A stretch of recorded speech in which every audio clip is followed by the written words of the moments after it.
What's up guys, welcome back to the channel. Today we're going to sandcast a simple wedding band slash ring band in sterling silver, and at the end we'll do a basic engraving and oxidize it.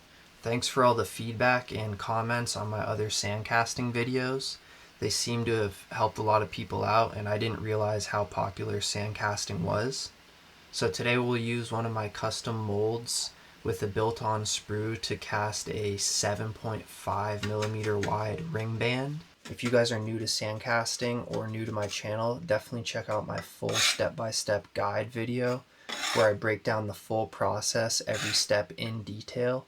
If you guys have any questions or need any help with the sandcasting process, drop them in the comments and I'll get back to you. Thanks for watching and enjoy the video.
Alright guys, thanks for making it to the end of the video. Let me know what you guys think of the ring. I do have my Etsy shop link in the description if you want to check out some of my different sandcasting sets. I design all of these and make them right in my studio where I'm sandcasting, so it's a great way to support me and the channel if you want to. Drop a like, comment, and subscribe if you can, and I'll catch you in the next video.